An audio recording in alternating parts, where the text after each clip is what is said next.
Well, here we are in the close season with the gaffer and Stewart Drummond. And first of all, congratulations, Stewart. You signed another 12-month playing contract, which is obviously why we wanted to talk to you today. Yeah, another year to expire on it. Had a few discussions with the vice chairman now about new contracts. So yeah, obviously delighted again to get another year's crack at league football. And you've given this man a contract, Jim, because he's obviously one of the elder statesmen, older than you even. So you're pleased to have him on board? Yeah, of course. He's a big part of the plans and experience.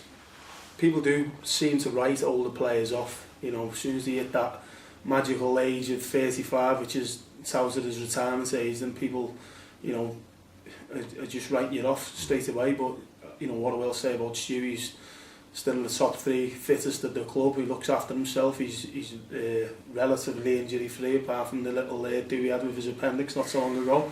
But certainly goes about his job in the right way. He's a good professional and still can play at this level.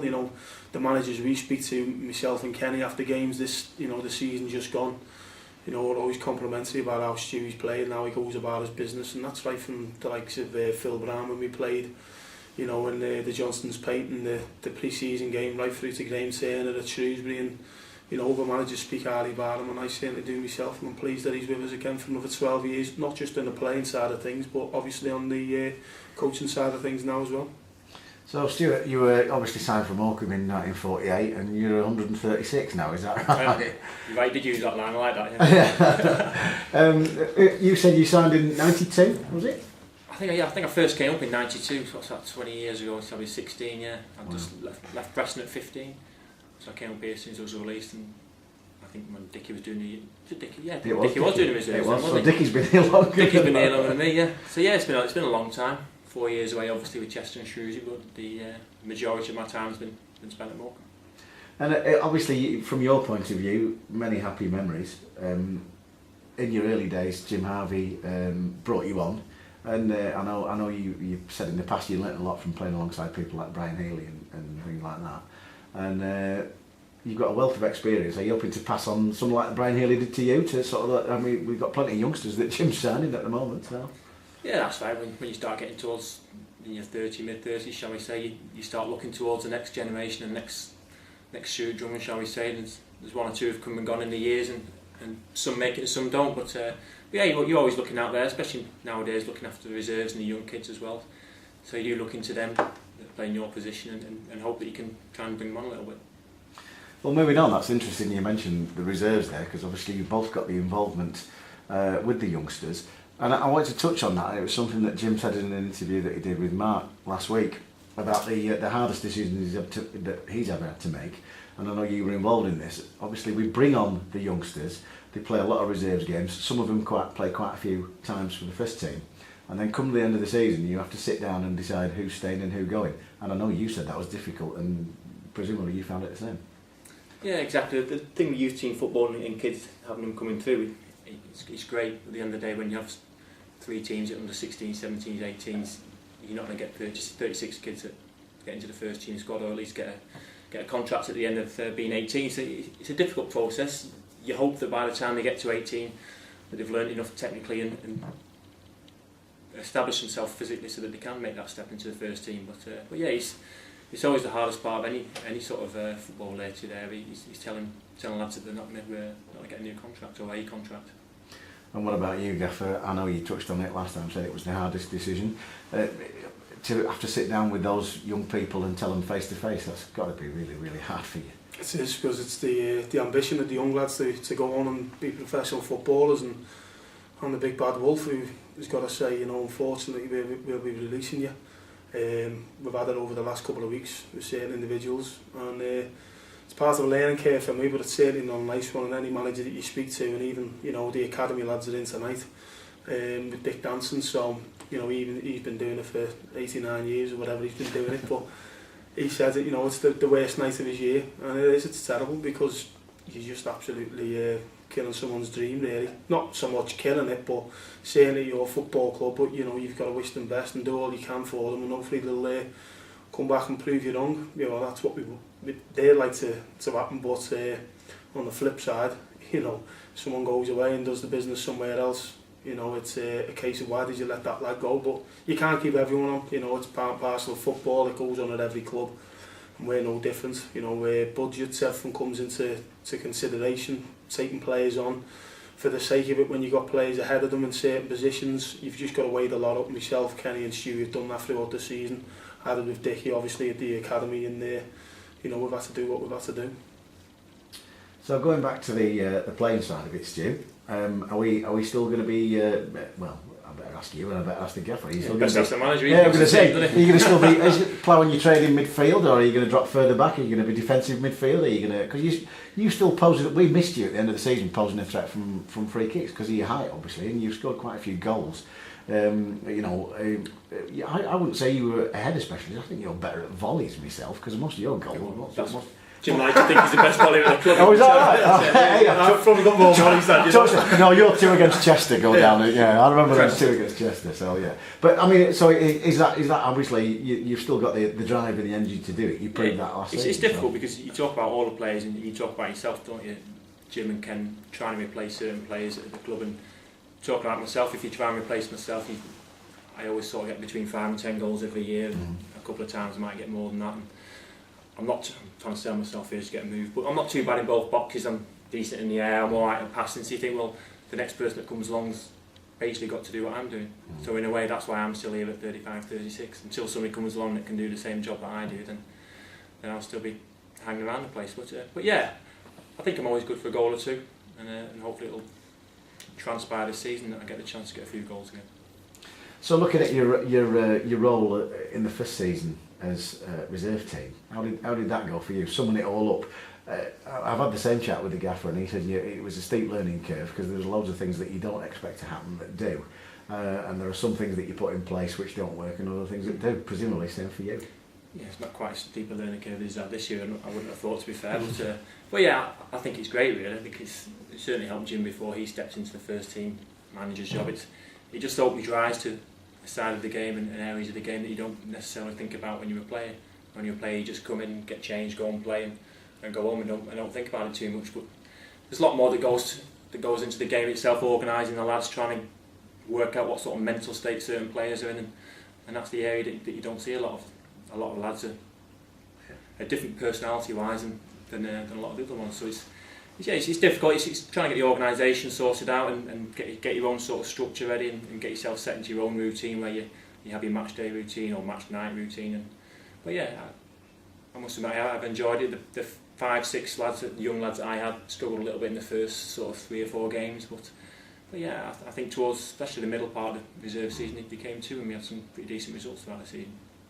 So are you as a man manager, do you vary it from the hairdryer to arm round the shoulder, depending on what they need, or do you just stick with the same thing every time? Yeah, I think it is a little bit different, especially with the reserves, because you've got a lot of young kids in there. There's not a lot of points sometimes when you're playing a team that's in a league or 2 leagues above and you're getting beat 4.5 times. There's not much point really going in and caning players and telling them this and telling them that really. So you've got to be as constructive as you can, especially with younger ones, and try and help them really. And once you do step into the first team, I think the days ahead, Ryan, maybe have maybe had the time, with the exception of 1 or 2, with the Alex Fergusons of the world.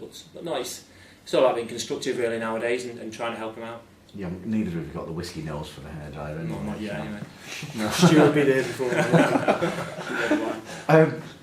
So, final question to you, Jim. Just a quick update. Is there anything happening on the transfer front that we can expect? Just quite a lot going on at the club at the minute with regards to different projects that we're trying to do. Developing a Turner's Field into a bit more of a training ground for us, and budgets and what have you that go on at this stage of the season are all ongoing behind the scenes. I find myself up here still quite a lot over, even when I should be at home, get my feet up for a bit. But no, we're just trying to do everything right and get everything in place for when the lads are due back in pre-season. We talked to 1 or 2 targets.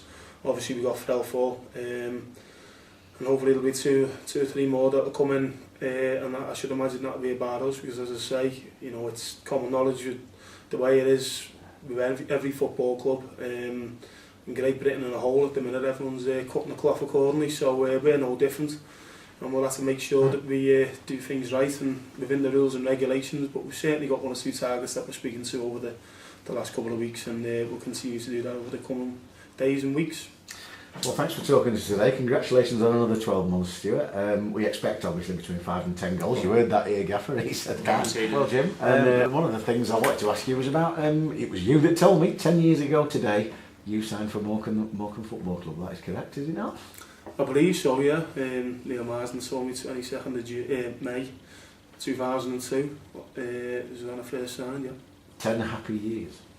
Well, plenty of highs and lows. I'd like to think more highs than lows, but fully enjoyed it. You know, my time here, and long may continue.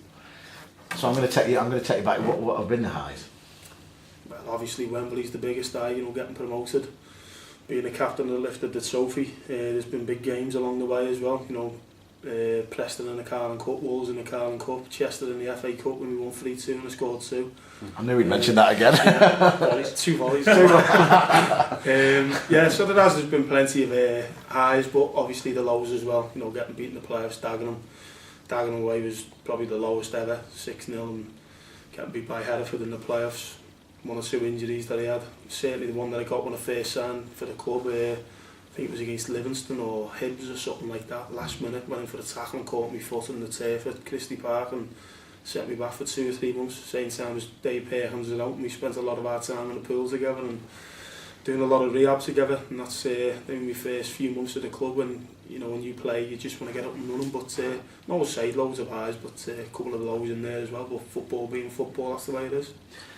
It's a short career, as everybody says, but did you expect to be here 10 years and end up as manager? I don't suppose you did you? No, not for 1 minute, no. Always wanted to be a footballer, always been dedicated and gone about my business in the right way. And you know, I've had 5 years in Man City, 5 at Telford. One of the reasons I left Telford because they were a full-time club. They were in that stage where they were going back to part-time, although it was only for a year, and then they had the right look at it after that and threw a load of money at it. Yeah. But you know, one of the reasons was Morecambe returning full time, and you know, I'd met Jim Harvey and Andy Much in Birkenhead where Jim was living at the time, and had a chat with him, and had 1 or 2 other options. Yeah, it doesn't matter. 1 or 2 other options at the time. I think Chester and Hereford and 1 or 2 others, but I just thought, you know, everything felt right about coming to Morecambe, and that was it, and I signed on the same night as Ian Swan. And it obviously fulfilled your dream and played in the Football League, which was presumably that's why we signed you, wasn't it, really? Well, that's what I wanted to do. It took a little bit longer than I would have hoped. You know, being a youngster at Man City in the reserves and captain of the reserves and the youth team, and then, you know, coming out to Football League and playing all my football at conference level. Yeah. You know, one of the reasons I did come to Morecambe because they were going full time. They were always a good side, good footballing side that were destined for bigger and better things, and it's been proven. You know, it took 5 years to get where I wanted to be, but certainly grasped it with both hands. So we were a good footballing side when you signed, when we signed, and that's because you had that man next to you playing in midfield, and then he left and we got out of the conference. Yeah. Any correlation there? How long was I here then? I think I left in 2004, did I? Yeah, 2003-04. Yeah, so I waited sort of 10 years to get promoted, and like I say, as soon as I left I got promoted. It's coincided with me leaving, you never know, do you? That's the secret formula. Yeah. Him and Perks. Yeah. 2 Morecambe legends. Yeah. So with it being 10 years, presumably we're doing something to mark the old 10 years for the club, is that right? Yeah, well, I've got a testimonial committee, so there'll be 1 or 2 events like Stewie had over the next 12 months, and I'm trying to work on a game at the minute down at the Globe in pre-season, which hopefully if it comes off, it'll be a big draw. I'll certainly be made up if it does. Yeah. But you keep them very tight-lipped about who, what, where, when, so it's not been, you've not had the I's dotted and the T's crossed yet? Not as yet, no, but we're working on 1 or 2 things. It's just awkward because, like I touched on before, everything, you know, certainly me being my first season, in the close season, so to speak, when I've come off the back of a season, there's an awful lot of work to get through. Yeah. You know, Neil Marsden probably works harder now than he does through the season, although there's no football matches. You know, it's the same at every club, and it's hard to touch base with the people who are in place to sort out pre-seasons and everything else that goes with it. So we just got to bide our time, and hopefully we'll get what I want in the end. Well, thanks for talking to us, and thanks for being honest as always, and hopefully we'll catch up with you with some new signings and a bit of action pre-season. Thank you very much. No problem.